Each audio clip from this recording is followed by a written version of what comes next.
Bonjour les amis, nous allons faire un tutoriel sur le portrait. Le portrait est un art qui a pour mission de représenter quelqu'un ou quelqu'une de la façon la plus ressemblante. Et sa fonction, que depuis tous les temps et jusqu'à maintenant, et peut-être probablement pour longtemps encore, la fonction du portrait, c'est de rendre les absents présents. On a peu de portraits de l'Antiquité, mais c'est quand même à l'Antiquité que le portrait a été mis à l'honneur parce que c'était une façon aussi pour les grands conquérants comme Alexandre de se faire représenter dans tout son empire. C'est vrai qu'Alexandre, il avait des empires jusqu'en Inde et que, je veux dire, le pauvre ne pouvant pas se déplacer en tout temps, en tout lieu, il avait eu l'idée géniale, il faut remarquer, de mettre son portrait sur une monnaie de façon à ce que les gens, comme c'est quand même la chose qu'on utilise le plus dans la vie, ils avaient chaque fois l'image de leur empereur et donc ils avaient une sorte de vénération pour une personne qu'ils ne connaissaient pas. Ou très peu, en tout cas, qu'ils avaient peut-être entrevu une fois et encore. Alors après, évidemment, le portrait, c'était représenter des rois, des grands personnages, de façon à pouvoir mettre des copies après dans les châteaux, toujours avec la même mission de donner une présence à quelqu'un qui n'est pas là, le roi en l'occurrence, dans ses provinces. Puis après, avec la Révolution française, le bourgeois a voulu se faire représenter à son tour et puis aussi, c'était une façon aussi de rendre compte de grosses personnalités, de gros banquiers, de gros hommes d'affaires, de grands artistes se faisaient représenter. Voilà. Les grands portraitistes, donc il y en a eu de tout temps. Je pense à Clouet qui a été de l'école de Fontainebleau, qui a représenté François Ier, mais il y a eu aussi Ingres, il y a aussi Vigée Lebrun, qui était une magnifique portraitiste qui est connue pour avoir représenté notamment la reine Marie-Antoinette. Et dans le 19e siècle, évidemment, on a je veux dire, Gauguin, Cézanne, et au XXe siècle, on a encore Modigliani qui est très connu, sans oublier les plus modernes encore comme Lucian Freud ou Bacon, qui est un magnifique portraitiste. Voilà. Pour faire un portrait, donc le but évidemment c'est d'avoir une ressemblance avec la personne qu'on veut représenter. Alors pour atteindre à cette ressemblance, il y a des moyens techniques auxquels qu'on ne peut pas contourner en quelque sorte. Et c'est justement le but de ce tutoriel, c'est connaître ces moyens techniques. Alors, la première chose qu'il faut savoir dans un portrait, c'est qu'il y a justement un volume. Donc, nous allons parler du portrait de la tête. De la tête, pas du portrait du corps, que de la tête. Donc, la tête est composée d'un crâne, on le sait bien, qui est une sphère, et aussi d'une mâchoire, qui n'est pas à proprement parler un cône, mais qu'on pourrait assimiler à un cône. Alors le fait de donner un volume aussi précis comme une sphère et un cône nous permettra de voir la tête dans sa perspective et avec ses ombres. Alors on va commencer donc par qu'est-ce que c'est que le volume d'une tête et on va le représenter ici. Je mets mes lunettes, je prends un charbon et voilà. Donc le volume d'une tête, c'est, on l'a dit, une sphère. Donc je vais dessiner une sphère et une mâchoire, donc qu'on avait dit qu'il pourrait s'apparenter à un cône. Donc voilà le volume d'une tête. Donc c'est le crâne et la mâchoire. Alors maintenant, ce volume va se représenter dans plusieurs directions. Une tête pourrait très bien regarder vers la droite, pourrait très bien regarder en haut ou en bas. Tout ça est très important pour un portrait aussi. Donc on va envisager quelle pourrait être la perspective d'une tête. Imaginons par exemple que cette tête, donc on va redessiner la tête, n'est-ce pas? Imaginons que cette tête regarde vers la droite, donc qu'elle regarde dans cette direction-là. Automatiquement, il faut imaginer comme les casques des escrimeurs. Donc, elles sont souvent dans cette forme-là. Si la tête regarde à droite, ça veut dire que l'axe, exactement comme pour la sphère et le cône qu'on a expliqué, automatiquement, je veux dire, là, les yeux seront comme ça et la bouche ici. Voilà. Donc, si par contre, comment dire, la perspective est du haut, donc que le visage regarde vers le bas, je refais encore de nouveau la tête. Automatiquement, le menton apparaîtra moins puisqu'il est caché dans la perspective et le visage sera plus vers le bas, ce qui est normal. Voilà. Si on le voit en haut, voilà. Donc du coup, le menton va être surélevé et on le verra moins aussi. C'est évident que si j'ai le menton comme ça ou comme ça, il sera caché par la perspective. Donc ici, on peut imaginer que le menton est un peu plus court et alors du coup, les yeux sont beaucoup plus hauts et la bouche aussi. Voilà, ça c'est la perspective des volumes. Dans cette configuration, nous allons voir comment on peut diviser le visage pour pouvoir placer oreilles, yeux, bouche, etc. Alors pour ce faire, on va créer des fractions dans le visage. On va considérer dans un premier temps le visage de face. Ce sera plus facile après. Si on veut après le bouger vers la droite ou vers la gauche, ce sera évidemment une question alors de transfert, ou il y aura certaines anamorphoses, mais ça on verra ça plus tard. Alors, dans les fractions, on va retracer un visage. On va tracer son menton. Voilà, son menton. Et on va voir comment on peut le subdiviser. Alors, je vais enlever ça.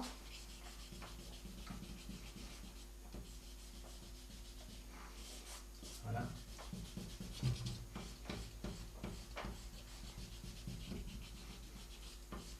Voilà. On va voir comment on peut le subdiviser. Alors, pour le subdiviser, il faut diviser les parties de façon dans l'axe vertical.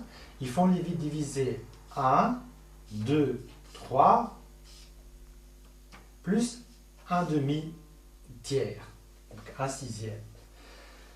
On va donner un nom à ces sections. On va appeler cette section-ci 1, cette section-ci 2, 3 et 4. Je vais vous expliquer pourquoi. On va commencer par le bas, qu'on va mettre petit a, on va écrire petit a, et ici sera la pointe du menton. Donc vraiment la pointe du menton, le plus bas. Si on divise cette section en 3, on a le B ici et le C. Au niveau du B, on peut dire que ça va se situer la fossette du menton, ici. Ici quelque part. Au niveau du C, va se situer la bouche, ici. Ça, c'est pour la section 1. Pour la section 2, si on prolonge, donc on va noter aussi petit a, et la section 2, on va la diviser en 4. A, B, C, D. 1, 2, 3, 4. En 4 parties. Dans la partie A, on va situer la pointe du nez, de même que la base des oreilles. Dans la partie B, je vais situer les narines. Dans la partie C, rien, mais dans la partie D, je vais situer les yeux. Nous sommes dans la section troisième section. À la base de la section 3, j'ai de nouveau un petit A. Et à ce niveau-là, je vais situer le sommet des oreilles et les sourcils. Voilà. Et donc j'ai un personnage. Alors ça paraît compliqué, mais ne vous en faites pas. Dans les commentaires, je vais tout mettre. Comme ça, vous aurez des repères aussi par écrit.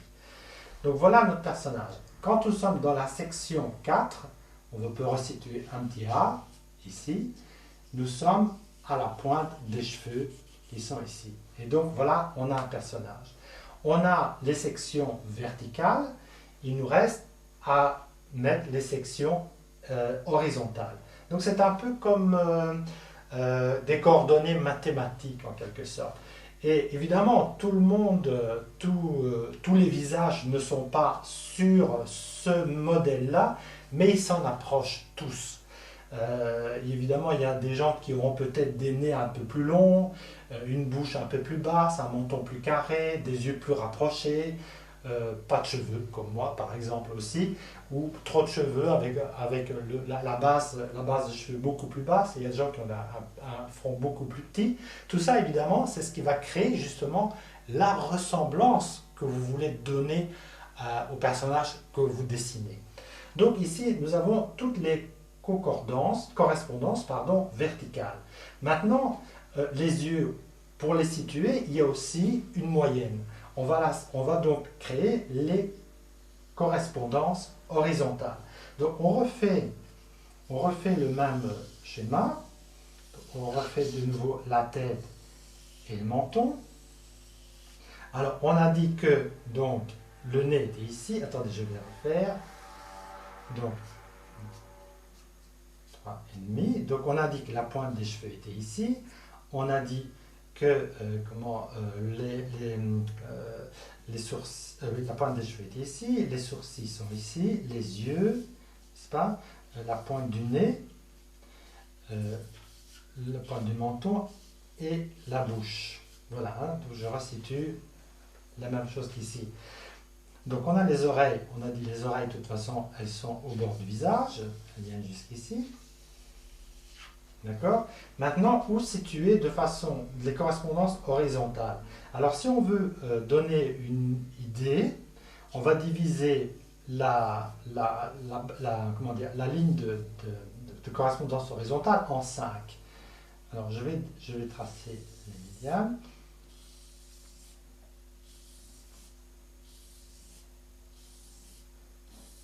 Voilà, j'ai divisé en 5. Je vais remettre des correspondances. Je vais mettre ici A, B, ici je vais mettre C, ici je vais mettre D, E, F, G, H. Attendez, excusez-moi, j'ai oublié, le G est ici. Je mettrai tout ça dans la description. Hein. G, H et I. Je vais vous dire comment je vais procéder ici. Alors, au niveau du A, ce sont les oreilles. On l'a vu, ce sont les oreilles ici. Au niveau du B, ce sont les sourcils. Là, les sourcils ici. Commence ici. Au niveau du C, donc entre le B et le D, ce seront les yeux. Au niveau du D, c'est la fin des sourcils. Au niveau du F, de nouveau les sourcils. Et au niveau entre le F et le H. Et au niveau du G, ce sont les yeux. Puis de nouveau I, les oreilles. Si je descends, n'est-ce pas? Si je descends les yeux, donc le niveau C, en bas, j'arrive à la commissure de la bouche. Donc je fais la même chose de l'autre côté. J'arrive à la commissure de la bouche ici. Si je descends le D, j'arrive aux narines. Voilà. Et donc le E, c'est le milieu avec les cheveux, la naissance des cheveux, la pointe du nez. Et donc je peux dessiner mon personnage. les sourcils, les yeux, les narines, la bouche et la pointe du menton. Et je lui mets des cheveux, évidemment. Voilà. Et j'ai mon personnage dans cette proportion. Voilà pour ce qui est justement des correspondances verticales et horizontales. Je mettrai tout ça dans la description de la vidéo. Alors maintenant, ce qui est intéressant de voir aussi, je vais le mettre de l'autre côté, ce qui est intéressant aussi de voir que dans un visage, c'est qu'il a ce qu'on appelle en peinture, ou même aussi en astrophysique, enfin je ne peux pas parler de ce que je ne connais pas, mais il y a ce qu'on appelle des turbulences.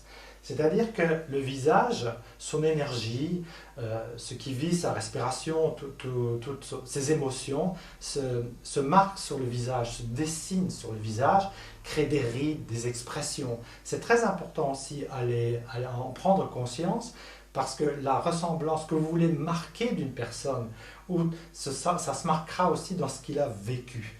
Donc je vais parler ici de ce que j'entends par turbulence. Alors on va reprendre donc l'idée d'un visage, donc on redessine toujours le même schéma du cercle et du cône. On va lui donner succinctement, on va lui donner donc un visage, donc avec le nez, les yeux, et la bouche, voilà. Alors, ce que j'appelle les turbulences, on va lui mettre des cheveux, ce que j'appelle les turbulences, ce sont cette vie qui est dans un visage. On la voit très bien, par exemple, au niveau des rides, au niveau des cernes, au niveau des plis de la bouche, au niveau du front, au niveau des oreilles. Voilà, c'est ce qu'on appelle les turbulences. Mais ce qui est intéressant de voir dans les turbulences, c'est que en fonction des émotions qu'on a, elles vont se marquer d'une manière ou d'une autre. Par exemple, ici, je vais m'amuser à diviser le visage en deux, et je vais faire d'un côté une personne qui aurait des turbulences plutôt positives, plutôt riantes, plutôt drôle, gai, qui prend la vie du bon côté, si on veut. Dans ce cas-là, les turbulences vont se marquer vers le haut, y compris les yeux, y compris la bouche qui va aller comme ça.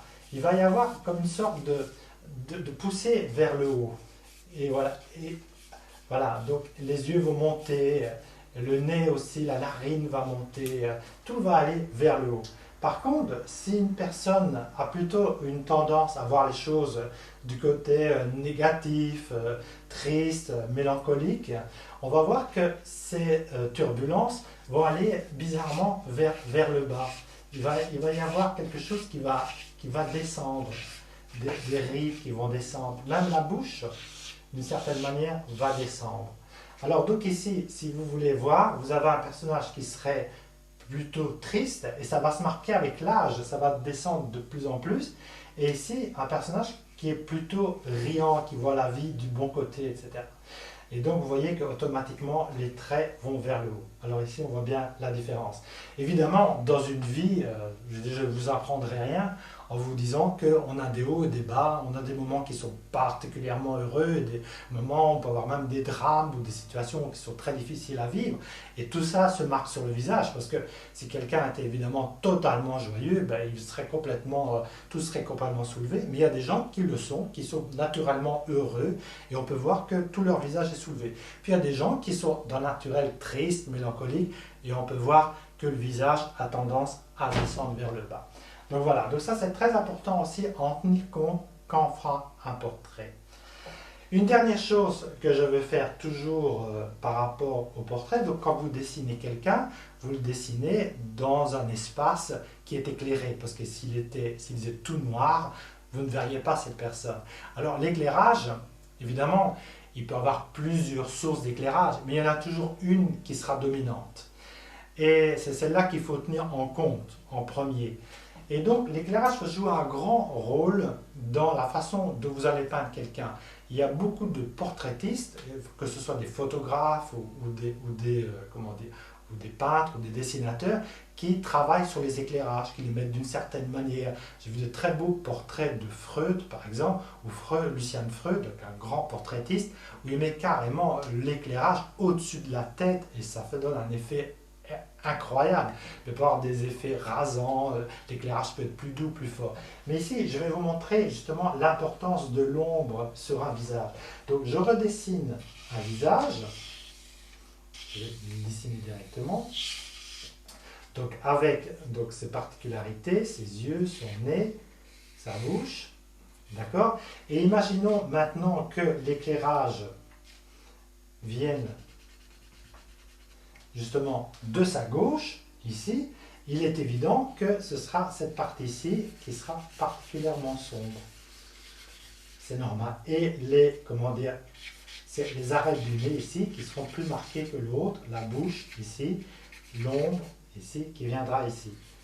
Donc évidemment, si quelqu'un est éclairé par là, évidemment son visage n'aura pas la même configuration que s'il est éclairé de l'autre côté. Imaginons ici encore un autre visage. Voilà. Et imaginons maintenant, on va changer la forme, on va mettre le soleil non plus à sa gauche mais à sa droite et on va le mettre très haut. Donc dans ce cas-là, ce qui va être plus éclairé, donc ici on a ses yeux, son nez, ses oreilles. Je garde toujours plus ou moins les mêmes. Il ne faut pas faire attention de ne pas mettre les yeux n'importe où, comme j'avais fait ici. Donc, si l'éclairage vient du haut, il est évident que tout le crâne, s'il est chauve comme le mien, sera très éclairé. Mais s'il y a des cheveux, il y aura beaucoup de reflets sur ses cheveux. On peut avoir des cheveux très lumineux, justement à ce moment-là. Et tout ça sera évidemment beaucoup plus sombre. Avec la pointe du nez ici, les oreilles. Voilà, donc ici. Avec évidemment beaucoup plus d'ombre de ce côté-ci. Voilà. Donc l'ombre viendra ici, comme ça. Voilà. Et évidemment, les cheveux aussi vont faire une ombre beaucoup plus forte ici. Voilà. Bon, je crois qu'on a assez d'éléments en tout cas pour commencer à faire une petite application. Comme le tutoriel est un tutoriel technique, ici on va faire une application très simple à partir d'une photographie. Pour notre application, j'ai pris une photographie d'une actrice italienne qui s'appelle Silvana Mangano, qui était très célèbre dans les années 50, 60 et 70. Je ne sais pas si vous avez vu le film de David Lynch, Dune. Elle joue le rôle de la maman de Sting, elle est magnifique. Alors, c'est une photo très expressive, c'est pour ça aussi, c'est la raison pourquoi je l'ai prise. En plus, c'est une très belle femme. Donc, je vais la mettre ici et je vais mettre mon carnet ici, comme ça, on va dessiner à vue. Voilà, je vais bien la mettre bien droite, qu'elle soit dans la bonne perspective. Et on va faire une application en fonction de ce qu'on sait, donc du visage. Donc on avait dit qu'un visage, il était en fonction vers la direction des yeux. Donc ici, elle tourne vers sa gauche. Et donc on va mettre son visage. Donc on va faire le crâne, comme on a dit, et le menton. Et on va évidemment le faire tourner vers la gauche. Le regard est légèrement penché, pas trop, mais juste assez.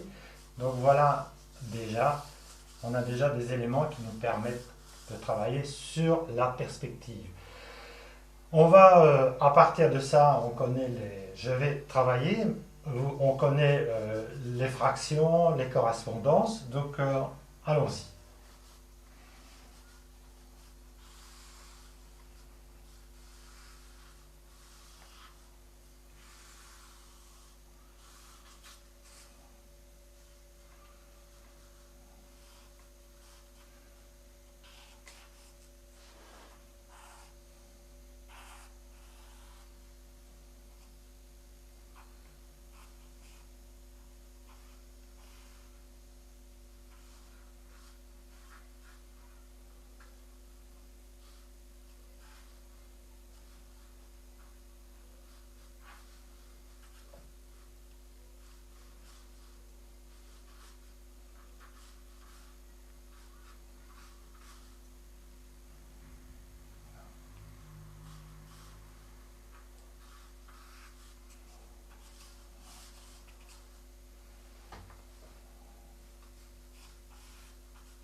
comme.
Et voilà notre personnage qui est croqué en fonction des proportions et de la perspective. Alors, amis du petit atelier, le prochain atelier sera toujours consacré au portrait, mais cette fois-ci, on fera un portrait en temps réel d'un modèle vivant. Et ce modèle vivant, je vous laisse la surprise parce que c'est quelqu'un, on fera appel à quelqu'un que vous connaissez fort bien. À très bientôt, au revoir, merci.